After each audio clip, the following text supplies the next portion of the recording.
एक बार की बात है, भगवान के वंश में धीरे धीरे संख्या हो गई, 56 करोड़ यदुवंशी हो गए। जब भगवान ने सोचा कि मेरे जाने के बाद में कहीं ये मेरा वंश कहीं पृथ्वी पर बोझ ना बन जाए, इसलिए भगवान अपनी माया को समेटने लगे हैं। भगवान ने क्या किया, भगवान ने एक लीला करी।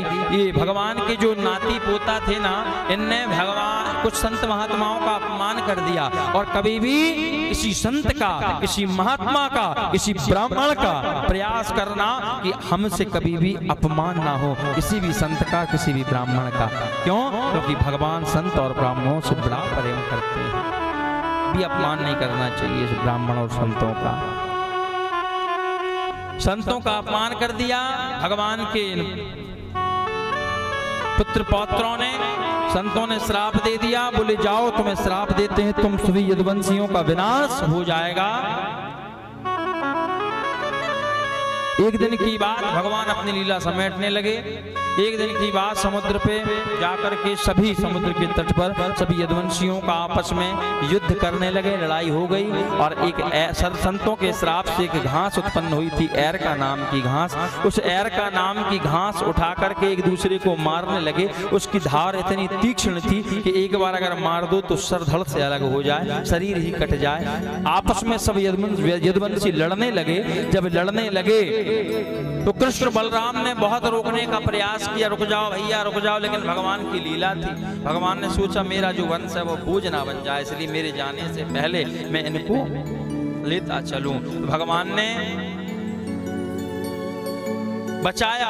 कृष्ण बलराम ने रोका लेकिन नहीं रुके, आपस में एक दूसरे को मारने लगे। सब मर गए, कुछ बच गए। चतुः पंचा वशेषता, भागवत में लिखा है 4-5 कुछ बच गए होंगे, या 4-5 45 भी हो सकते हैं, या 4-5 9 भी हो सकते हैं, ऐसे कुछ बच गए होंगे, ऐसा लिखा है। चतुः पंचा वशेषता ऐसा लिखा है, कुछ बच गए हैं जो आज भी है। तो महाराज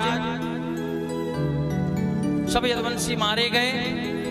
भगवान अपनी लीला को समेटने लगे, अपनी माया को विश्राम समेटने लगे, लीला को विश्राम करने लगे।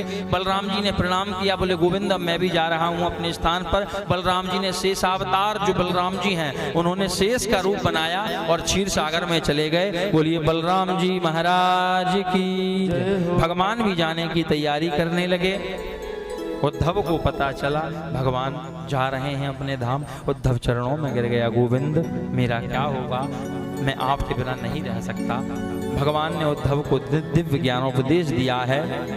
दत्तात्रेय जी के 24 गुरुओं का वर्णन सुनाया है। दत्तात्रेय जी ने अपने जीवन में 24 गुरु बनाए हैं। पृथ्वी को अपना गुरु बनाया है। पृथ्वी कितनी सहनशील होती है। हम पृथ्वी पर कितना कूड़ा कचरा दुनिया भर का करते हैं, लेकिन पृथ्वी कितनी सहनशील होती है। तो ऐसे ही सहनशीलता हमेशा होना चाहिए हृदय में। जिसके हृदय में, मन में सहनशीलता है वह कभी जीवन में हार नहीं सकता है। जल को अपना गुरु बनाया, जल को, और जल से शिक्षा ली। बोले ऐसी वाणी बोलिए मन का आपा खोय, और अन को शीतल करें आपहु शीतल होय। ऐसी वाणी बोलिए कि हमारी वाणी से सामने वाला भी मोहित हो जाए और वह भी शीतल, कितनी क्रोध में क्यों ना हो, वह शीतल हो जाए।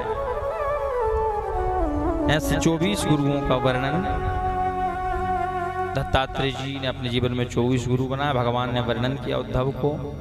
भगवान अपने धाम जाने की तैयारी करने लगे हैं। भगवान का जो सारथी है दारुक, दारुक आया है। भगवान ने दारुक से कहा, बोले मेरे जाने के बाद जो द्वारिका है ना, मेरा महल, द्वारिका समुद्र में विलीन हो जाएगी, समुद्र में चली जाएगी। इसलिए मेरी रानियों को आप ले जा करके और वृंदावन छोड़ देना। वृंदावन में राधा रानी की शरण में रहेंगी, उनका कल्याण हो जाएगा, उनका कल्याण हो जाएगा। अर्जुन और दारुक नाम के सारथी ने भगवान की रानियों को वृंदावन छोड़ा है। भगवान के जाने के बाद द्वारिका समुद्र में विलीन हो रही है। भगवान जाने की तैयारी कर रहे हैं। भगवान ने अपनी सभी लीला को समेटा है और भगवान एक स्थान पर बैठ गए हैं। सभी देवता टकटकी लगाकर देखने लगे, देखते हैं भगवान कहाँ जाते हैं। भगवान के शरीर से एक दिव्य ज्योति निकली जो भगवान की परिक्रमा लगाकर भागवत जी में विलीन हो गई। बोलिए भागवत महापुराण की। इसलिए भागवत को भगवान की साक्षात प्रतिमूर्ति कहते हैं और भगवान भी धराधाम से अंतर्ध्यान हो गए। बोलिए द्वारिकाधीश भगवान की।